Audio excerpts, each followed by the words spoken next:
Hi, my name is Joshua Saxe. I'm Chief Scientist at Sophos, and my talk today is entitled No More Secret Sauce, How We Can Power Real Security Machine Learning Progress Through Open Algorithms and Benchmarks.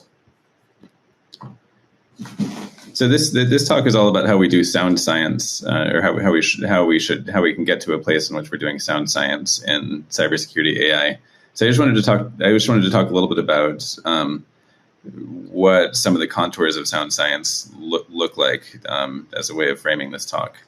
We could spend a long time talking about the exact definition of science, and I'm not an expert in the philosophy of science. I'm not going to attempt that. But I will say that one dynamic that characterizes science, just really generally, is the dynamic of publishing peer-reviewed papers and collaborating with peers at institutions other than your own, at companies other than your own, organizations other than your own. I think this node link diagram illustrates that. So this is a social network diagram of scientists who work on information retrieval, so outside of cybersecurity, but still inside data science. Each one of these circles represents an individual scientist, and they're connected as a function of whether or not they've cited each other. So each of these scientists is publishing papers, submitting papers to peer-reviewed fora like academic conferences and academic journals. Those papers are getting reviewed by disinterested parties like other academics who are performing a kind of quality assurance check on those papers. If the papers are pass muster, they get published. And those papers cite other scientists at other institutions based on the ideas they draw on. And what emerges is a community of scientists who are publishing and referencing each other's work, openly discussing their ideas, openly publishing their results. And so you get something like this in a scientific community. Lots and lots of different individuals who are, in essence, collaborating. And they're also competing to see who can make the best breakthroughs. But at its heart, science involves this kind of openness and collaboration. Now, are we doing this in security? I think anyone who's attending this virtual or in-person Blackout event and has been around in the cybersecurity industry for a while knows that the answer is probably no. And I think we can answer no pretty confidently for a couple of reasons. So if the first one is obvious and the second one is less obvious. So let's start with the obvious one. I think we can say no, we're not doing real science, partly because in my anecdotal experience, more than half of cybersecurity companies that claim to be doing some kind of artificial intelligence publish nothing on the work that they're doing. And so it's really anybody's guess how sound their research and development process really is. And I just wouldn't say what they're doing is science because they're not writing up what they're doing, submitting it for peer review, so that scientists who are disinterested can evaluate it for its soundness. They're working in a silo, and that's not what I would call science. And nobody can, and you can't validate the quality of their work. So it's hard to even know how scientific these companies are being. So I think, many of these companies are well-meaning. Some of them may be producing good products, but I think we need to develop more of a culture like the culture we have around cryptography here, and expect that these companies, if they claim to be using AI, they need to publish their scientific work. There's a second category of organizations, and I think the organization I manage, the Sophos AI team at Sophos, which is responsible for my company's machine learning technology, that falls into this category. This category of organizations does publish in peer-reviewed fora, but still, I wouldn't say that what we're doing has quite passed the thresholds such that we should consider it to be truly scientific. And here's why. Basically, the state of practice in security and machine learning research right now is such that let's say my team is working on building an Android malware detector, which is something we have in fact done, and we have presented at conferences on in the past. When we go look at the academic literature on building Android malware detectors based on machine learning, there's a bunch of papers focused on Android malware detection, but they're all the papers give experimental results on different data sets, sometimes dramatically different data sets, sometimes slightly different data sets. But each paper references its own data. And as a result, if I report an accuracy of 99% in my paper, and another team reports an accuracy of 97% or vice versa, we don't really know which paper is better. It's apples and oranges, right? My data set's this green apple, their data set's this nectarine, some third paper's data set's this orange. So the results aren't mutually comparable, which means that I actually don't know which ideas work best. And that's a big problem. I'm gonna be talking a fair bit about that in this talk. Just to flesh this out a little bit, here are some accuracy plots from 3 different papers on Windows malware detection. So in this plot, I'm showing accuracy results from a paper that my colleague Konstantin and I published a while back on using a feed-forward neural network approach with a given set of features to detect Windows malware. We report our results mostly in terms of area under ROC curve, which I'm not going to unpack here, but is a measure of machine learning accuracy. Here's another paper written by first authored by this guy, this researcher Ravi, and they report first of all a different metric, which is accuracy, and they're using a different data set.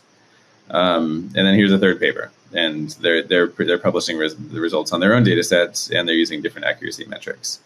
So I think it's great that we have an open literature on how to detect Windows malware using machine learning methods, and people are trying different things and publishing them. But it's a real problem that we can't compare our results, and so that's something I'm going to be talking about later in this talk, like how to overcome that. But I think, just sort of summing up these last few slides, basically the point I'm making is that what we're doing in security AI right now is falling short of the standards of actual science.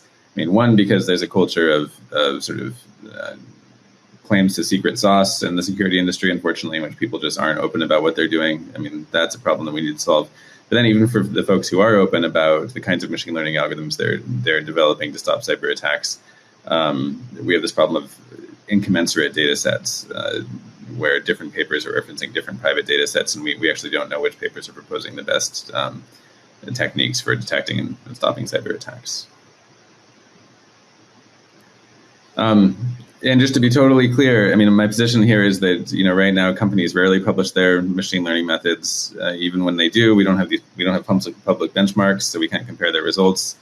And a lot of the technical collaboration that happens between organizations in the security industry right now around machine learning really happens through just reading each other's watered down blogs or reading each other's papers, even though we can't really compare results, and attempting to glean what others are doing and attempting to learn from it. I think we can do far better, and I think that we need to, since we have an important moral mission, which is to protect people from getting compromised.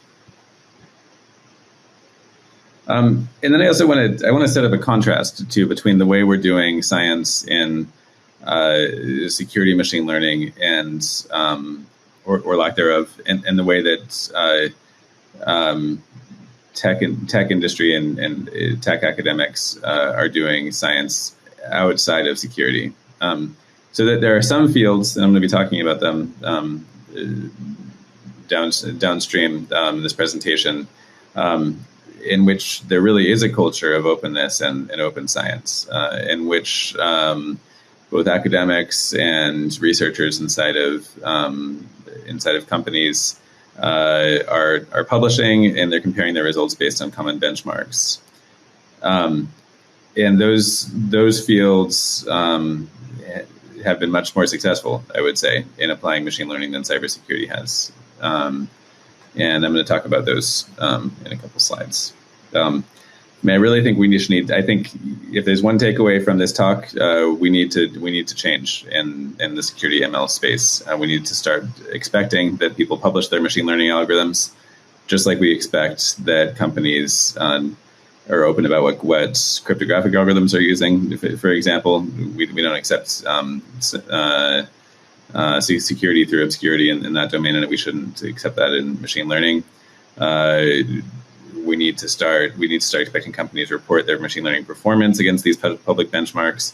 Of course, companies are going to compete in the security AI space, but we should also allow for cross-pollination so that we can advance as a field and better protect people. So those are just sort of theses of this talk. I hope that you come out heartily convinced that they're correct. And that you'll join me in advocating for this position around how we should be doing AI in the security space. And I think the stakes are really high. I mean, I'm gonna gloss over this quickly because I think I'm gonna get to why in the slides that I'm about to present. But basically, if we stay closed about the way we do security AI, we're going to make much less progress than if we open up. We're not going to be able to compare results and know which ideas work. I think that people will rightly become cynical about security AI. I think they already are because of all the sort of substanceless marketing claims that are getting promulgated in the security industry. And I think overall we're going to protect people less well than we would have otherwise if we keep this kind of closed culture in the coming years in security.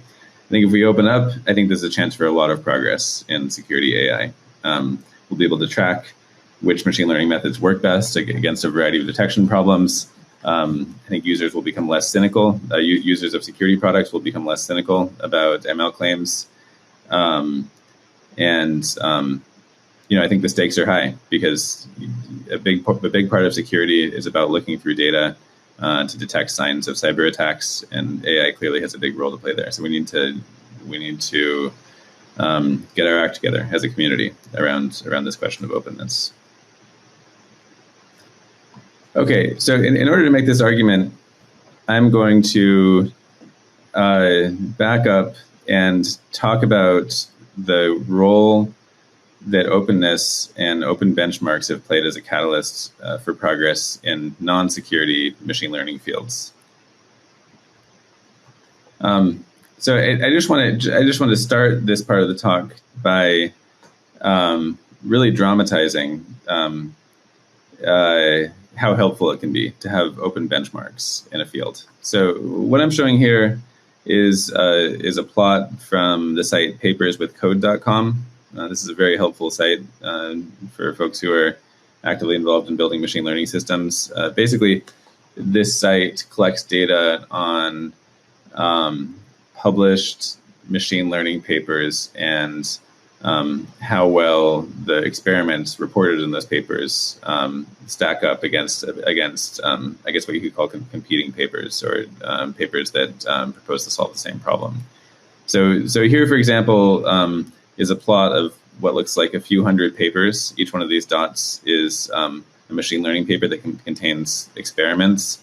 All of these papers are focused on classifying images of objects. I believe that they're working. These papers use the ImageNet benchmark data set, which is a very well-known benchmark data set in computer vision. And I believe they attempt to categorize objects into one of 1,000 categories. And here we're seeing how well they do in picking the right category when they look at an image. This plot really dramatizes what you can do when you have an open benchmark. So here, basically, what we can see is progress and accuracy against this image classification task over the last decade. So if you go back to a decade ago, this looks like it's 2010. This is back before the neural network revolution, where if anybody in the audience works in computer vision, you probably remember SIFT features. When people are using these SIFT features, we were able to get as a scientific community 50% accuracy at this task. Since then, we've improved up to 90% accuracy, which is, it's just totally dramatic. It's so dramatic that a whole new class of technologies are now possible because of the improvements in computer vision. And the really beautiful thing here is that the computer vision community was able to track its progress this entire past decade against a common benchmark. When people published a paper and they did better than previously reported results against this ImageNet benchmark, they would declare that they got state-of-the-art results against this ImageNet benchmark. There's some problems with just focusing on one benchmark, but it's way better to have a benchmark than not. Because the issue is, in cybersecurity, we don't have the ability to create a plot like this for almost any. There's some exceptions, which I'll talk about near the end of the talk, but almost any cybersecurity problem. We just haven't been able to track progress in this way because we don't have community benchmarks. And I think the implications of that are fairly obvious in terms of our ability to improve as a field. If you can't track improvement, it's hard to improve. Now, outside of cybersecurity, there are all sorts of benchmarks available. So like on the papers with CodeSite, there are benchmark data sets for semantic segmentation, for image classification, for object detection, for image generation, for denoising. There are benchmarks for the natural language processing category of tasks, language modeling, machine translation, question answering, any number of things. There are many more tasks here, actually, but these are the top tasks. In the medical domain, right, there are all sorts of benchmarks as well. I think the medical domain benchmarks are instructive just because they remind us that in some of these domains, really in all of them, but in some of them more obvious than others, that there are real moral stakes to the scientific standards we hold ourselves to as a community. Where there are not benchmarks for cancer detection in medical images and this kind of thing, those algorithms would perform less well and more people would die, right? And the fact that we don't have enough benchmarks in cybersecurity machine learning really does have moral implications. The fact that we can't track progress against key cybersecurity detection tasks realistically means that more people will get compromised as a result of that failure, which is part of the reason I'm here giving this talk and advocating for the creation of more open data sets and benchmarks. And so really, benchmarks have both tell the story of progress in security AI, but they also create the progress because there's the sort of trite aphorism, you can't improve what you don't measure.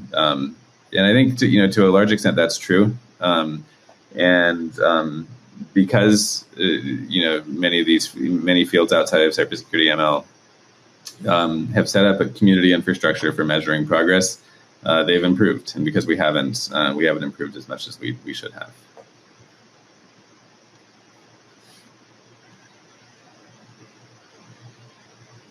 So I just want to drive this point home by giving a kind of split screen. So at its worst in our fields in security, we have marketing schlock, a lot of condescending stuff, marketing literature that shows 3D neurons spinning around,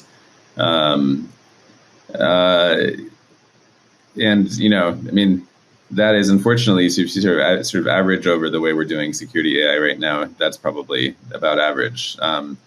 Outside of security, at least in some fields, we're just in a much better situation in terms of the expectations that researchers, even at private companies, publish, openness, and a kind of game in which researchers at competing institutions are collaborating because they're publishing, and they're also competing because they're trying to publish papers that show better results than their competitors.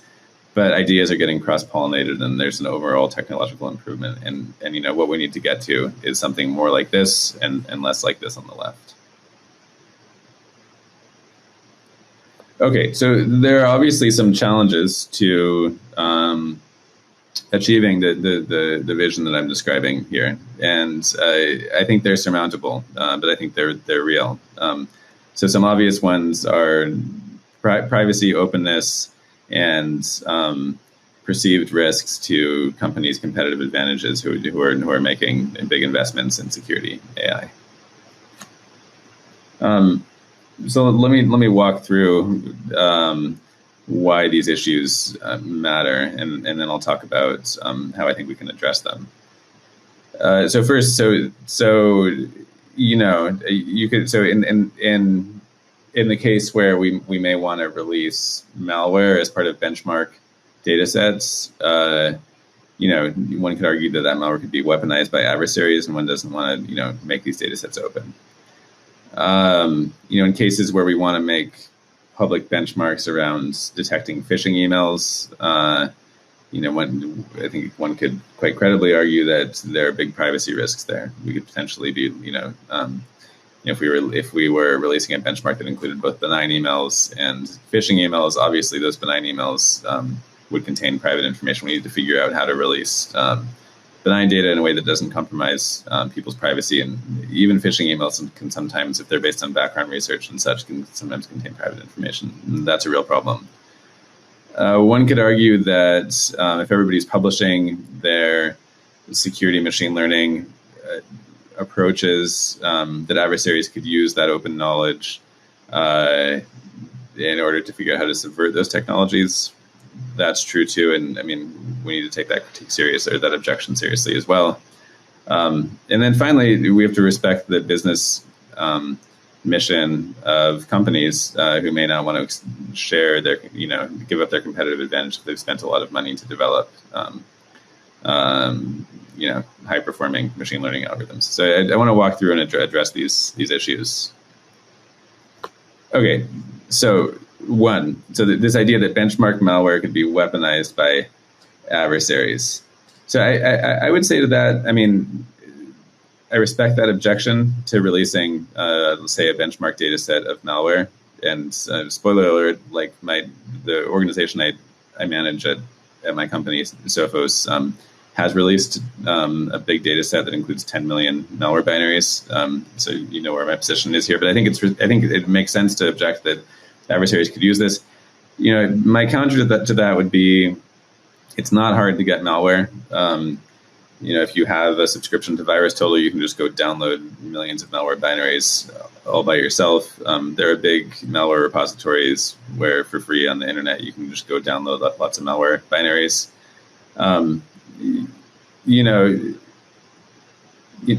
Even with that, it's possible adversaries would go to some benchmark data set and decide that's where they were going to get malware from, if they wanted to just get some big dump of malware and somehow use it as part of a campaign. But like what we did with our malware data set, and I'll talk about this in a little bit in more detail, is we changed some crucial bits in the malware to make it much harder to actually use, even while we didn't strip away the information that machine learning researchers tend to use. So I think it's possible to make it harder for adversaries to actually use the malware. I would also say that malware binaries tend to be part of like big, complicated distributed systems, and the binaries on their own, whether they're OSX, ELF, PE, or whatever binary format, they tend to go defunct pretty quickly after they're created. Malware binaries tend to be generated by like polymorphic malware generators, and have C2 information hard coded into them, and that stuff goes out of date pretty quickly. So I don't think, on balance, this objection should shutter the overall mission of creating benchmarks that allow us to compare results between organizations. And I think we need to consider the cost of not releasing benchmarks as well, which are what I argued for in the previous section of this talk, like an inability to track progress against important cybersecurity problems. Okay, so another objection to creating benchmark data sets that the security machine learning community can use to track progress is that there are real privacy risks here. So I think we need to take this extremely seriously. You know, a major component of our mission as a field is to protect people's privacy. We definitely don't want to do harm here. So a couple rebuttals, I guess, on this point.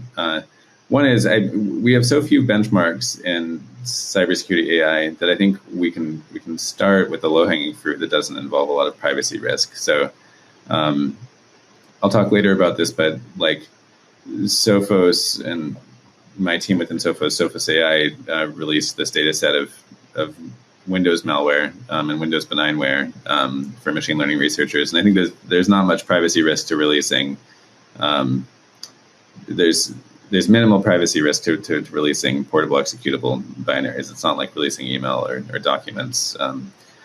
There's a bunch more candidate benchmark problems that we could solve that are analogous. So like releasing Android apps, OS X ELF binaries, releasing OS X Mach-O binaries or Linux ELF binaries. There's a bunch of problems like that where I think we can sidestep privacy risks. When it gets to questions like email, I think we should take a hard look at techniques like differential privacy, which involve adding noise to feature vectors to make the original information in those feature vectors somewhat unrecoverable. And that is an avenue to release data to mitigate privacy risk.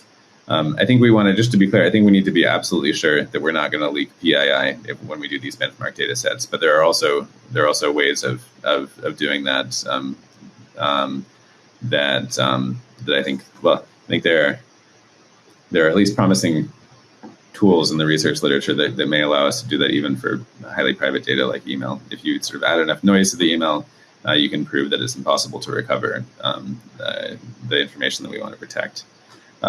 I think for data that we think we can't definitely privacy protect, it might be possible that we could create institutional arrangements in which some trusted third party takes researchers' ML models, runs those models against a private data set that nobody else can see, and then reports out results. And we should be thinking along those lines when it gets into benchmarking against very privacy sensitive problems. Then there's this objection that if everybody starts publishing their security machine learning approaches, we risk just exposing too much information to adversaries. I would say that, so a few things about this. So historically, I'm not a dogmatist, and I think sometimes, being obscure about your technology might be a good strategy or tactic to try to protect yourself.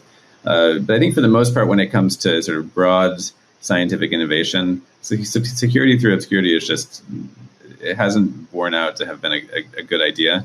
And I think in areas like cryptography, openness, I think has a really good track record. I think it's much better that we're open about fundamental scientific ideas in cybersecurity than we think that by working in a little silo, we can produce better science and better technology and better protection for our customers. I'm highly skeptical of the idea that relatively small teams of scores of individuals working in isolation and secrecy are going to produce better technology than whole communities of scientists networked together sharing results, even if the price of that is adversaries can see our algorithms. Okay, so getting into the last part of this talk, where do we go from here, and how do we build a culture of open science and security AI? I think our mission has to be to try to cover as much of the threat ontology as we possibly can with openness and benchmarks. So what we see in front of us is a representation of the MITRE attack framework. I really think we need to go through as a community and figure out where machine learning may help in detecting the various tactics, techniques, and procedures represented in something like the MITRE attack framework. and then develop benchmarks as a community, so that we can achieve something like the visualizations I showed from the Papers with Code website earlier, but for cybersecurity. I mean, I think that really has to be the goal, and there's no reason it shouldn't be. There's nothing that peculiar about cybersecurity that makes us different than like the medical machine learning community in terms of like the scientific standards that we should uphold. I mean, I think that the expectation should be that we develop benchmarks for the problems that we are working on in security and ML. So that's one. Two, I mean, I would say, we're trying to take steps in the direction of building the future that I'm advocating for here on the data science team that I manage. So we released this data set, which is called Sorel. We did this in collaboration with Reversing Labs. I want to call out the principal contributors here, which were Ethan Rudd and Rich Harang, who were supported by my team as they were doing this work. This is a data set of 10 million malware binaries and the metadata from 10 million benign binaries. And it's an industrial scale data set that's large enough that you can train like a real industrial Windows malware detector.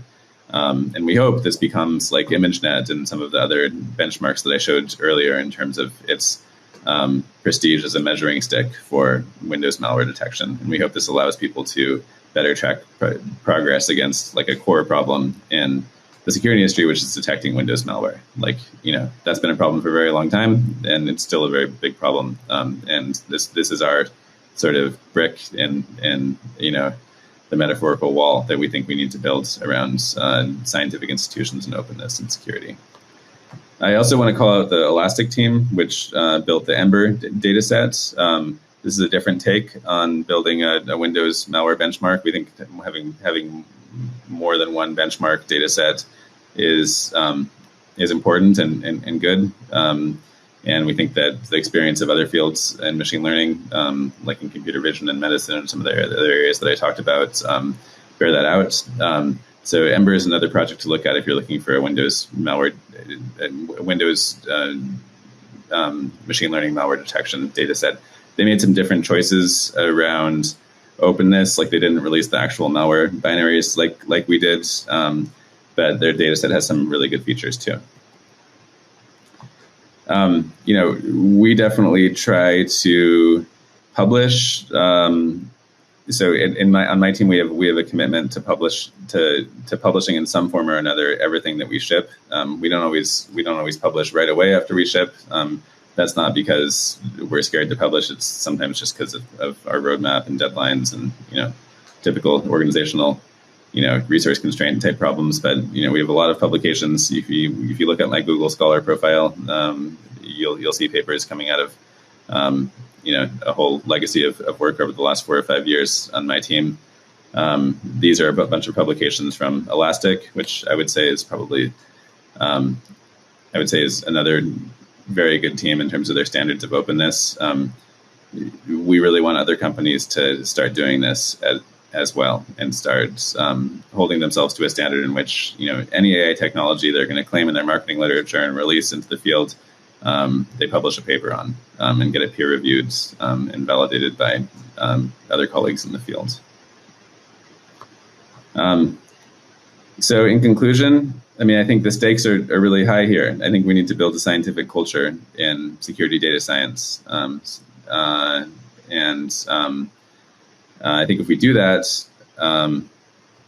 I think there's a lot that we can achieve together as a community. I think that if we continue as we've with the kind of collective culture in which we've pursued security machine learning thus far, I think we'll continue to make progress, but I think we won't make the progress that we would have. And with that, I want to open it up for discussion. If you're interested in contacting me, you can contact me on Twitter. I have my Twitter handle here, and you can also please feel free to email me. I'd love to hear from anyone who who listens to this talk and has feedback, positive or negative, or constructive criticism. And thank you very much.